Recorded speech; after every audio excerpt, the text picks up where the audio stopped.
mooy xam nga sàmm dañu nekk ci benn contexte économique bu doy waar. bu doy waar. ñu nekk ci benn crise universitaire bu doy waar. ñu nekk ci question problème arachide beeg agriculteurs yeeg mbir yooyu yëpp am ci réew mi et depuis ba mu tàmbalee ba léegi affaire homosexuelle bi en passe le président de la république Bassirou Diomaye Diakhar Faye amul defe naa ne benn sortie boo xamante ne ci période boobu def na ko mu am une occasion pour parler aux Sénégalais amul benn sujet boo xamante ci yooyu ma lay wax Bassirou Diomaye Diakhar évoqué na ko pour wax ñu fan lañ ci jëm loolu c'est un problème fondamental pour un président de la République. Autre chose mooy Bassirou Diomaye Diakhar Faye moom moo ñu waxoon ne Ousmane Sonko bu ko neexee mu lorñe siis bi na ko ne jàkk parce que man maa ko yéene man li mu def pour jéem ko fal mënuma ko moom en quelques jours il a réussi à le faire Bassirou Diomaye Diakhar Faye ba waxoon loolu moom moo toog 2 personnes toog di attaquer Ousmane Sonko devant lui ci ñaar ñoo xam ne nee nañu ay xarit lañu tuddante nañu doom seen yaay sax tuddee nañ seen yaay yi doom dem nañ sax takkali nit jabar si ñoom ñaar donc loolu jàpp naa ne quand même y a problème. Autre chose mooy Bassirou Diomaye Diakhar Faye dafa am li mu wax mooy ci wàllum coalition Diomaye président ki defar coalition bi ak ki ko defarul du loolu sax moo am solo xam nga li am solo mooy il faut que Sénégal aussi que coow li lu mu bëri wax bi lu mu bëri xeex bi lu mu bëri noonoo gi lu mu bëri il faut quand même qu'au Sénégal qu'on reconnaît une chose mooy aujourd'hui si Ahmed Aïdara parvient à être maire à Guédiawaye c'est parce qu'il y avait Ousmane Sonko. Si Barthélémy Diaz nekk maire fii Dakar c'est parce qu'il y avait Ousmane Sonko. Si Bassirou Diomaye Faye est devenu aujourd'hui le président du Sénégal c'est parce qu'il y avait Ousmane Sonko. S'il n'y avait pas Ousmane Sonko amaana Bassirou Diomaye Diakhar Faye mën nañ ko sax bañ a xam parce que ñu bari ñu toppul information avant loolu balaa Sonko di wax ne nañu tànn Diomaye gars yi xamuñu woon kuy Bassirou Diomaye Diakhar Faye peut-être ñuy topp information ñu mel ni ñun doon ko suivre doon ko seetaan mën nañ xam kan mooy Bassirou Diomaye Faye li nag soo ñëwee nga ne man su ma yaakaaroon ci Pastef wala récépissé Pastef du ma falu d'accord récépissé Pastef c'est vrai parce que Pastef dañu ko dissoudre woon ça c'est une réalité hein c'est une réalité donc ku ñu dissoudre munoo am récépissé boo faloo c'est vrai foog nga dem nga uti récépissé foog nga daw ñu abal la récépissé foog nga daw ñu sarax la récépissé comme ni mu ko waxee léegi xëy na ñi ko sarax récépissé mais nag bu mu fàtte benn affaire même bu dee dañu ko jox récépissé fu mu mënti jóge ci àdduna bi waa Pastef ñoo dem voté li Bassirou Diomaye Faye ay nitu Pastef ay nitu Ousmane Sonko ñoo dem voté Bassirou Diomaye Diakhar Faye xam nga moom laa waxoon la dernière fois ma ne la Bassirou Diomaye Diakhar Faye sénégalais yu bëri de manière inconsciemment lañ ko voté gars yi ne ma non de manière consciente man leen non de manière inconsciemment lañ ko voté parce que xam lan moo tax mooy gars yi topp ñu woon Bassirou Samba que ça soit très clair gars yi Sonko lañ toppoon Sonko moment boobu ku mu tànnoon yaay dem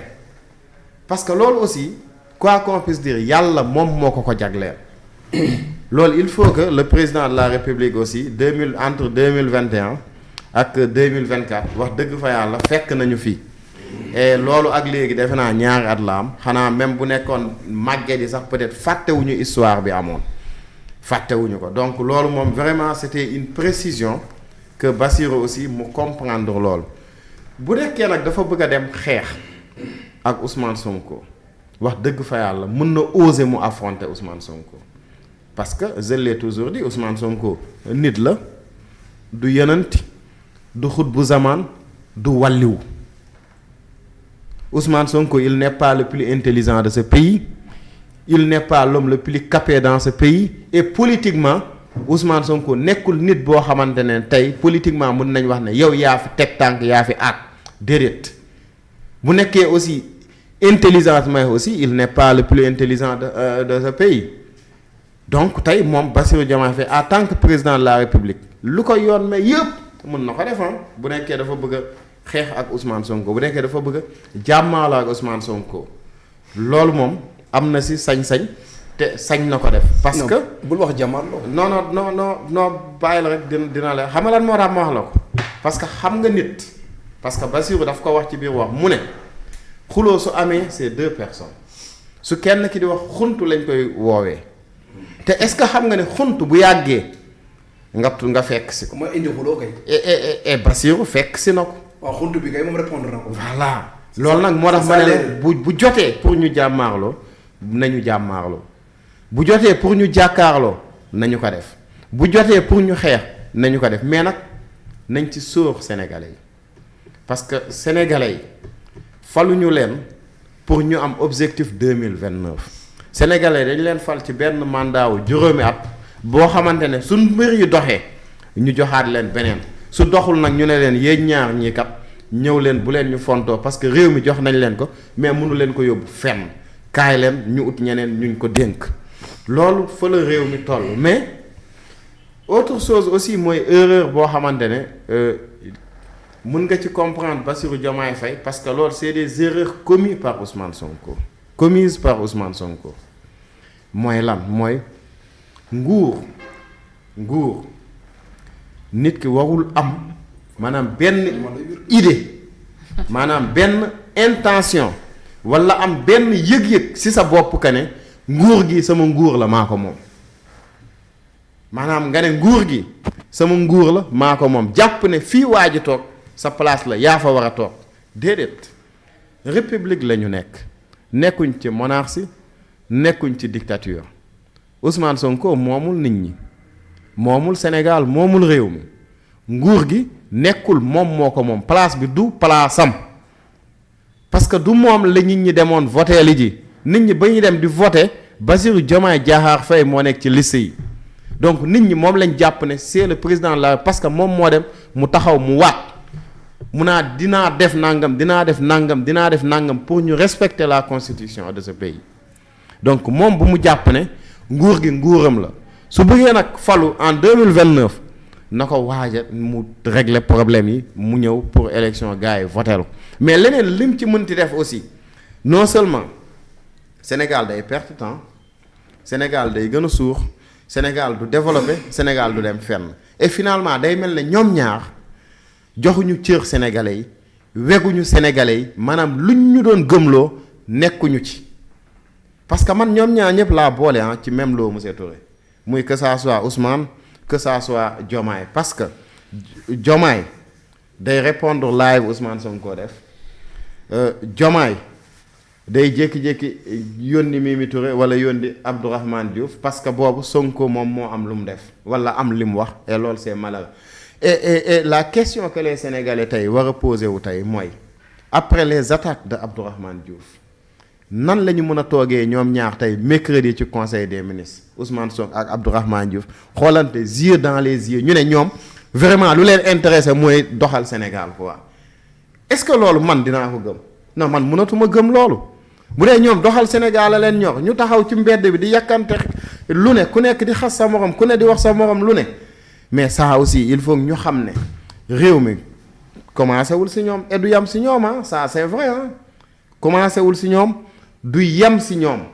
dafay continuer di dox et donc ñoom nañu vraiment delloo si waat seen xel ñu xam ne Sénégalu ñëpp la Macky doon na ko le Sénégal de tous le Sénégal pour tous maanaam Bassirou Diomaye Faye. Le Sénégal est parce que nous sommes. waaw Bassirou Diomaye Faye moom laay jeexalee moom il doit comprendre une chose mooy c'est le président de la République du Sénégal xam nga ba mu demee King Fahd avant muy dem King Fahd dafa am li mu def dafa dajale député yi ba mu leen dajalee. département yi waaw département yi maire yi ak député yi palais de la République la leen dajale man je ne suis pas contre l'idée parce que bu jàppee ne këram la su ko neex mu am ay gan mu yóbbu leen këram ba mu demee ba sentir que ne tey dafa jàpp ne day politique mu yóbbu leen King Fahd maanaam dajale boobu mu dajale maire yi dajale boobu mu dajale député yi dajale boobu mu dajale waa coalition King Fahd est-ce que am na ci rek lenn loo xam sénégalais gis nañ ko loo xam te ne mën na indi 1 franc ci réew mi amul est-ce que si daje yooyu yëpp am ñun ñëpp dégg nañ ci wax boo xamante ne mën nañ sukkandiku ne économie Sénégal bi kat nekk ci difficulté fii lañ jëm ak moom pour régler situation bi est-ce que si ndaje boobu dégg nañ ci ñu ne ñu dinañ waxtaan ak enseignants yi waxtaan ak étudiants yi pour jàmm dellu si waat ci réew mi waxtaan ak seen centrale syndicale yi nga xamante ne ñoom nee nañu sax exclure wuñ dem ci grève générale si ñetti ndaje yi am yépp amu ci benn boo xamante ne évoqué nañ ces sujets là qui intéressent vraiment les Sénégalais et parfois les gens dañuy blâmer la presse ne malheureusement vous nous parlez que Sonko et Diomaye mais c'est Sonko et Diomaye ñoom ñoo bëgg nit ñi wax ci ñoom parce que bu ñu demoon ñoom ci sujet yooyu qui intéresse le peuple gaa ñi dem ci sujet yu intéressé peuple bi mais malheureusement tant que demuñu ci nag nit ñi dañuy continuer di wax ci ñoom et bu ñu paree wax ci ñoom Pape Cheikh Diallo wax ci ñoom Ouzin Keïta parce que réew mee mel noonu parce que réew boo xamante ne yow nit ñi ñu ngi régler affaire bombe atomique nit ñi ñu ngi régler question des données nit ñi ñu ngi régler problème informatique Sénégal kenn mënul defar carte d'identité jamono ji nit ñi nekk situation boobu mais ñu ñuy indil chaque jour maak Diomaye maak Sonko nangam ak nangam mais nañ ñu jox cër tuuti ñu respecté ñu nit ñi amuñu benn haine contre ñoom lépp lu ñu bëgg mooy que le Sénégal développé comme ni ma koy waxee bu développé même boo contrôle aussi da nga ciy kontaan parce que sa développement la bu doxul aussi même boo tëddoon di nelaw aussi da ngay jug xam ne réew mi doxul et quoi qu'on puisse dire ak lu mënti xew ak luñ mënti def nañu xam ne Sénégal fu mu toll nii doxul dafa nekk ci benn point dafa stagné dafa taxaw te un pays ba am dafa stagné bu yàggee dafa am tendance di reculer et recul boobu noonu baaxul ñaari at moo jàll parce que le 24 mars normalement moo nekkoon élection présidentielle mu des 2 ans parce que dernière année bi 2029 les élections c'est en février en principe normalement et 2029 ce qui est malheureux mooy am na échéance yu jiitu 2027 et kenn xamul ba xam échéance dina am du am et loolu c'est un problème léegi maintenant système bi su nekkee ci tour bi lañ nekk di tourner en rond 2029 sa élection mën na ti bañ a am parce que ñan ñooy voté ak lan lañ war a voté carte d'identité sénégalais yi ñu ci bari 2028 day expiré et carte d'identité bu expiré 27 ak 2028 day expiré te amul fenn fu ma lire ci code électoral du Sénégal ñu ne mën nga dem nga voté ji sans carte d'identité bu baax carte d'identité bu valable nga war a voté donc nañ régler problème yooyu jàpp naa mooy. xanaa ñu def décret de proroger. Baba kese comme pexe amul. te loolu sax ce sera un mécanisme de hold-up électoral. très bien Baba noo jàngatee cette situation avec président Diomaye wala Diomaye président ci coalition bi li nga xamante ne wax na ko ci bi mu nekkee ci kaso bi nan la def ba constituer